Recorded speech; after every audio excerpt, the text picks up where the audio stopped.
Most people spend their lives chasing goals, career goals, fitness goals, financial goals. And that's a good start. But let me offer you a perspective. Goals are a destination. Growth is the journey. And if you're not careful, you'll hit all your targets and still feel empty. Because while your goals grew, you didn't. Goals are powerful. They give us purpose, direction, and momentum.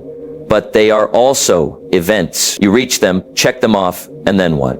Growth, on the other hand, is who you become while you're pursuing those goals. It's the quiet transformation happening behind the scenes, and it's the part that truly matters. Goals are a direction, not a destination. This idea may seem subtle at first glance, but it holds an immense truth about how we live our lives and how we measure our success. People often treat goals like finish lines, places to arrive at, trophies to earn, numbers to hit, and while goals certainly help us chart a course, they were never meant to be the end of the road. They are signposts, markers, indicators of where we're going, not where we're meant to stop. When you set a goal, you're essentially saying, this is the direction I want my life to move in. That's valuable. It gives your mind something to focus on, your energy something to pursue. It pulls you out of stagnation and into motion. Without goals, people drift. With goals, we aim. But here's the danger. If you confuse the target for the transformation, you may hit your goal and still miss the point. Because the real value of a goal isn't in reaching it. It's in who you must become to reach it. Let's take an example. Suppose someone wants to run a marathon. That's a great goal. Clear, measurable, and challenging. But what matters even more than the race day is the 16 weeks leading up to it. The early mornings, the cold jogs, the disciplined diet, the choice to show up when motivation fades. Those are the things that build the person. Not the medal, not the applause, not the photo at the finish line. When the event is over, the real reward is that you've become someone who follows through, someone who persists, someone who has learned what they're capable of. Now, multiply that across different areas of your life. A sales target can teach you consistency and customer empathy. A weight loss goal can teach you self-control and body awareness. A writing deadline can teach you focus and clarity, but only if you let the process change you. That's the catch. Many people try to shortcut the process just to get to the goal. They look for hacks, tricks, and loopholes. But in doing so, they rob themselves of growth. They get the outcome without the internal upgrade, and that never lasts. Here's another important point. Goals can expire. They can become outdated, irrelevant, or too small as your life evolves. But growth compounds. Growth carries over. The knowledge you gain today doesn't disappear tomorrow. The discipline you build this month doesn't vanish next month. Every bit of growth adds to who you are, like layers of foundation being poured into the core of your character. Goals will come and go, but who you become stays with you. Think about it in terms of value. A person who focuses only on goals might chase achievement for years but feel empty when the titles and accomplishments don't bring lasting fulfillment. A person who invests in growth becomes someone of value, someone who naturally attracts better opportunities, deeper relationships, and more meaningful success. Because they're chasing, but because they're becoming. Now let's be clear. This isn't an either-or situation. Goals and growth are both important, but one must serve the other. Let your goals serve your growth, not the other way around. Set goals that stretch you, that challenge your thinking, that push you to confront your fears. When your goals become tools for transformation, you no longer worry about whether you made it. You already have, because you've grown in the process. Too many people measure life by what they've achieved rather than how they've matured. But one day, when the job title fades and the awards collect dust, what will remain is the character you've cultivated. That's the real destination, becoming better, stronger, wiser, more compassionate, more courageous, more capable. So next time you write down a goal, don't just ask, what do I want to achieve? Ask yourself, who do I need to become in order to achieve it? That's the secret. Goals point the way, but growth paves the path. One is the map, the other is the journey, and in the long run, it's the journey that shapes you far more than the destination ever could. Discipline is the bridge between goals and growth. It's what connects the dream to the result, the intention to the transformation. Without discipline, goals remain ideas, and growth remains wishful thinking. Many people set goals with enthusiasm but fall short because they lack the structure to sustain the effort. Others desire personal growth but never develop the habits that lead to real change. Discipline is the missing link, the quiet, often uncomfortable process that turns potential into progress. When someone sets a goal, there's usually a burst of excitement. Maybe it's the beginning of a new year, a new month, or a new chapter in life. That excitement is valuable, but it's temporary. What matters more is what happens after the emotion fades. That's where discipline comes in. Discipline isn't about intensity, it's about consistency. It's not about doing a lot once, it's about doing a little well over and over again. Think of discipline as the builder of your inner structure. If goals are the blueprint, discipline is the one laying the bricks day by day. True. You want to become stronger, healthier, more skilled, more focused? You don't get there by accident. You get there by deliberate, often repetitive actions that you choose even when you don't feel like it. That's the test. Discipline is doing what needs to be done, especially when you'd rather do something else. Let's make it practical. Suppose your goal is to become a better communicator. That's admirable. You read a few books, maybe watch some videos, but unless you practice every day, unless you discipline yourself to listen more attentively, speak more clearly, and observe your own habits, you'll stay at the surface, the goal will remain unfulfilled, and the growth won't happen. But if you build a routine of reflection, of journaling your conversations, of asking for feedback, then little by little you grow, not just as a speaker, but as a person. Discipline is often misunderstood. People think of it as restrictive, as something that limits freedom. But the truth is, discipline creates freedom. When you discipline your time, you gain more of it. When you discipline your habits, you gain control over your outcomes. When you discipline your mind, you become more stable, more focused, and more resilient. That kind of freedom, earned through structure, is worth far more than the temporary pleasures we often trade it for. Growth doesn't come from inspiration alone. It comes from the effort you're willing to make when no one is watching.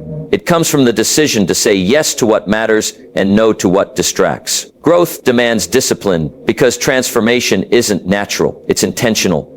It doesn't happen while you're hoping, it happens while you're working. And working doesn't always feel good, but that's where the value lies. Discipline isn't about feeling good, it's about doing what's good. Now, think about your own life. How many goals have you set but never reached? How many desires for self-improvement have passed you by because they weren't anchored by consistent action? It's not that you weren't capable, it's that the bridge, discipline, was missing or weak. Without discipline, even the most inspiring goals will crumble under the weight of daily distraction and resistance. But with discipline, even the most distant dreams become reachable. Here's the beauty of discipline. It's not something you're born with, it's something you build. You don't have to wait for motivation. You train yourself to act regardless of mood, and every small act of discipline strengthens your character.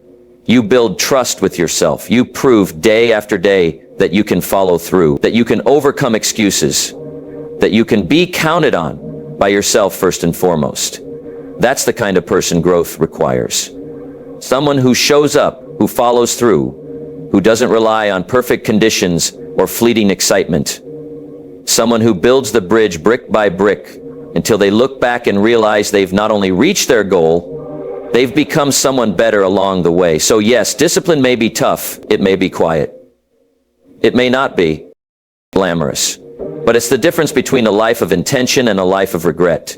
It's the difference between potential and performance. It's what makes growth possible and goals meaningful.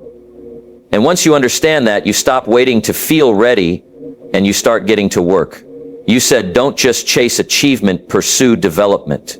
This may sound like a small shift in wording, but it represents a major transformation in how you approach your life. Achievement is about reaching something. It's about ticking a box, crossing a finish line, holding up a trophy. Development, on the other hand, is about becoming something. It's about deepening your ability, sharpening your character, and evolving your mindset. Both have value, but one fades and the other lasts. Let's look at achievement first. It's usually visible. People can see it. It shows up on your resume, in your bank account, on the walls of your office. And make no mistake, There's nothing wrong with achievement. It reflects hard work, focus, and often a healthy ambition. But achievement is temporary. You can earn an award today and be forgotten tomorrow. You can break a sales record this month and be outranked next month. The applause quiets, the headlines fade, and that's just how it works. Now, contrast that with development. Development happens inside. It's not always obvious to others. It doesn't always earn recognition, but it changes the way you think, the way you act, the way you respond to challenges. Development is permanent. When you grow wiser, more patient, more skilled, that's not something anyone can take from you. That growth goes with you everywhere, into your career, your relationships, your future decisions. The danger comes when achievement is pursued at the expense of development.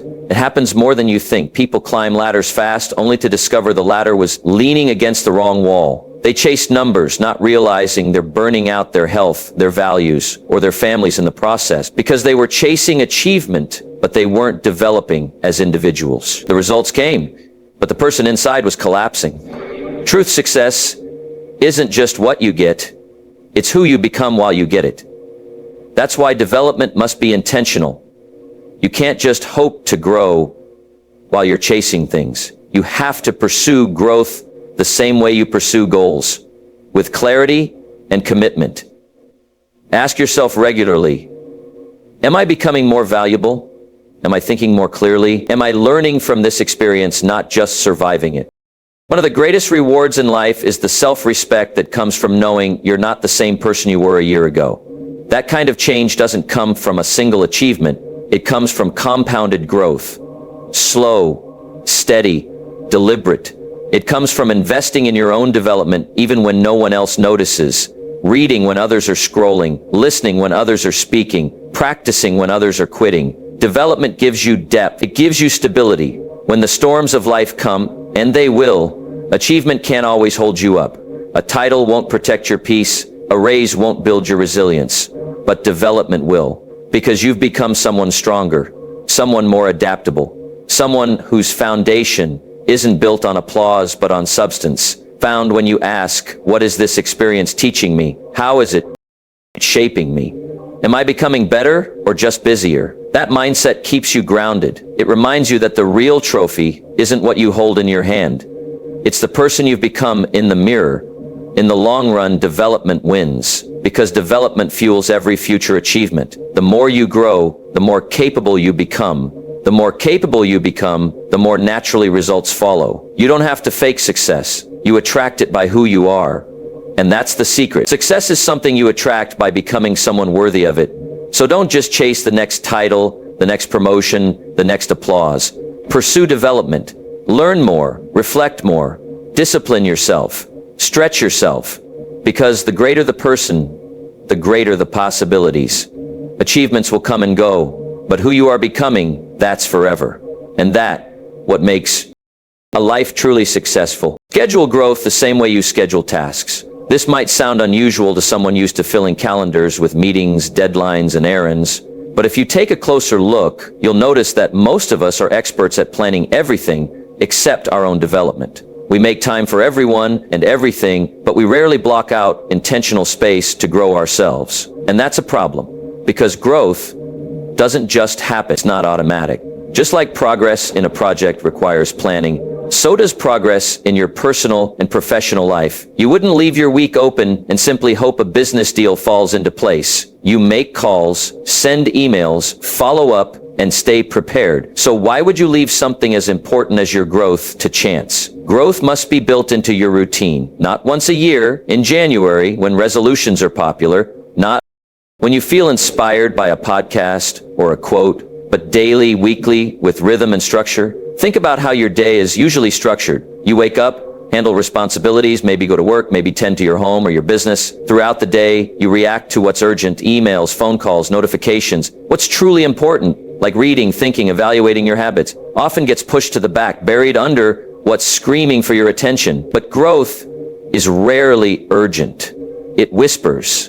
And if you don't create space for it, you won't hear it. Now imagine treating your personal growth like an appointment that cannot be moved. What if you gave yourself 1 hour every day, or even 30 minutes, dedicated strictly to learning or self-reflection? No interruptions, no distractions, just focused time to develop your thinking, your skills, your character. That small habit could reshape your entire future. You don't have to start big. You can begin with a simple morning routine. Wake up 30 minutes earlier to read something challenging. Not just information, but insight, something that expands your understanding of yourself, your work, your purpose. Then, maybe 10 minutes to write. Journal your thoughts, your decisions, what worked and what didn't. That's how you build awareness, and awareness is the beginning of growth. Maybe once a week, schedule time to review your own progress, not just at work, but in who you're becoming. Are you more patient this week than last? Are you reacting less and responding more? Are you taking responsibility or making excuses? These aren't just reflective questions, they are growth metrics, and unless you make time to measure them, they'll get lost in the chaos of busyness. This approach also applies to skill building. Want to be a better speaker, leader, writer, or thinker? Don't wait for the perfect moment to start. Put it on the calendar. Say to yourself, every Tuesday at 6 p.m., I study the craft of speaking. Or, every Saturday morning, I learn one new concept that will stretch my thinking. Over time, these simple, scheduled efforts compound. You'll look back months later and see how far you've come, not because you got lucky, but because you got intentional. People often say, I don't have time. But time isn't found, it's made. You make time for what matters. If you can schedule meetings with clients, you can schedule a meeting with yourself. And that meeting may turn out to be the most important one of the week. Because it's in those moments of solitude and self-investment that your next breakthrough is born. It's also about boundaries. When you block out time for growth, guard it. Don't let distractions sneak in. Don't treat it as optional. If you constantly cancel on your own development, what does that say about your priorities? You'd never consistently cancel on your boss, your partner, or your children. Don't cancel on yourself. In the end, the life you want will be shaped not just by what you do once in a while, but by what you do consistently. Scheduling growth ensures that you don't leave your potential to chance. It keeps you anchored in progress even when life gets busy. Because growth doesn't compete for your attention the way distractions do. You have to protect it. You have to plan for it. And when you do, your life starts moving in a new direction. Not just faster, but deeper. That's the kind of success that lasts. Success is not just about what you accomplish. It's about what you understand. We live in a culture that celebrates outcomes. People applaud promotions, trophies, and milestones, but they rarely stop to ask what was learned along the way. And yet, that's where the real treasure lies. Not in the achievement itself, but in the clarity, awareness, and understanding that came from the journey. Because the truth is, accomplishment without understanding is shallow. But when you grow in understanding, you become someone who not only wins, but knows why they won, how they won, and what to do next. Understanding brings meaning to success. It connects the dots between effort and result. It helps you see the patterns in your own behavior, your own decision-making, your own relationships. It teaches you what works and what doesn't, not just for the short term, but for a lifetime. Many people succeed and then lose everything because they didn't take the time to understand what led them to the top. They relied on instinct or momentum instead of wisdom and clarity. Think of someone who made a fortune but couldn't keep it, or someone who built a thriving business but lost their values or relationships in the process. The issue isn't that they didn't accomplish something. It's that they didn't understand themselves well enough to sustain it. They achieved a goal, but didn't grow through the experience. They won the race, but didn't learn how to keep running. Understanding starts with reflection. It's the discipline of asking deep questions, especially after you reach a milestone. Don't just celebrate the win, study it. Ask yourself, what did I do right? What could I have done better? What habits supported me? What mindset held me back? This kind of thinking turns every experience into a lesson, and over time, those lessons compound into wisdom. Without reflection, we repeat mistakes. We become stuck in cycles. Post appreciation for that. We run harder on the same treadmill, mistaking activity for progress. But when you pause to understand, you begin to move with purpose. You stop reacting and start responding. You stop chasing every opportunity and start choosing the right ones. Understanding makes you strategic. It helps you work smarter, not just harder. Another key part of understanding is emotional awareness. Do you understand why you're pursuing certain goals? Are they truly yours, or were they handed to you by society, family, or fear? Are you chasing approval, or are you chasing purpose? When you understand your own motivations, you gain power. You stop being a puppet of your environment and become the author of your direction. That's real success. Not just doing something well, but doing it for the right reasons. Understanding also creates resilience. When you understand how you got through your last challenge, you're more confident facing the next one. You've built a mental model of strength. You know what tools you used. You know what thoughts kept you grounded. That kind of self-acknowledge makes you unshakable. Life will always bring pressure, but when you understand yourself deeply, pressure doesn't break you, it reveals you. Now, some people resist this level of reflection because it's uncomfortable. It's easier to keep moving forward than to pause and look inward. But that pause is where the power is. Growth without understanding is like building a house with no foundation. It may look good on the outside, but it won't last. Understanding is the foundation. It's what holds everything else together. You don't need to wait for a crisis to start reflecting. You can begin now. After each day, ask yourself, what did I learn today? What did I handle well? What stretched me? What surprised me? These small questions lead to big answers. And those answers guide your growth in a way that goals alone cannot. So yes, set goals. Yes, pursue excellence. But don't forget to think deeply about what those experiences are teaching you. Because what you accomplish might impress others, but what you understand, that's what transforms you. And when transformation becomes your focus, success becomes not just a result, but a reflection of who you've become. That's the kind of success that endures, expands, and elevates everything it touches.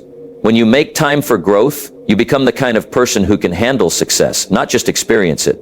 That's a crucial distinction because success is not just something to achieve, it's something to manage. Without the personal capacity to carry success, it can actually become a burden rather. Success arrives, you're not shaken, you're anchored. It's the internal infrastructure you build to support the external rewards. And just like a building, the higher you want to rise, the deeper your foundation must go. You can't shortcut this. If you grow too fast without deep roots, the fall can be quick and painful. When you focus on growth over goals, you begin to transform from someone who gets success to someone who can steward success. That means you're not just chasing outcomes, you're cultivating the traits necessary to lead well, last long, and impact others. You're becoming more disciplined, more thoughtful, more responsible. And those qualities don't just help you succeed, they help you keep succeeding without losing your soul in the process. Handling success also means knowing how to navigate praise and criticism. Success brings attention, and not all of it is kind or fair. If you haven't grown in emotional maturity, you'll be thrown off by every comment, every opinion, every judgment. You'll get addicted to applause or crushed by criticism. But if you've developed strength on the inside, you'll stay grounded. You'll know that your value doesn't come from the crowd. It comes from who you've become through growth. It also means knowing how to manage pressure. Success often increases your responsibilities. More people depend on you. More eyes watch you. More expectations weigh on your shoulders. If you haven't grown in resilience, in patience, in focus, those expectations will wear you down. But if you've made time for growth, if you've practiced perseverance when no one was watching, you'll be ready when everyone is watching. You won't break. You'll rise. Making time for growth also builds humility, and humility is one of the most important traits for handling success. Without humility, success inflates your ego and blinds you to your flaws. But when you grow intentionally, you remain teachable. You recognize that there's always more to learn, more to refine, more ways to improve. That mindset protects you from the arrogance that often precedes a downfall. Another way growth helps you handle success is by keeping your identity separate from your achievements. When you grow as a person, you begin to understand that you are not your results. You are not your income, your title, or your status. You are a human being in the process of becoming. That gives you stability, because when success comes, it doesn't define you, it just reflects the hard work you've done internally. It gives depth, meaning, and staying power. When you commit to growth, you stop rushing toward the next achievement and start becoming the kind of person who can create value wherever they go. You build habits, character, and vision. You schedule learning, reflect deeply, and choose development over distraction. And in doing so, you set yourself apart not just because of what you accomplish, but because of who you become in the process. So as you move forward, keep setting goals, yes, but make time for growth. Because when you grow, everything you touch grows with you.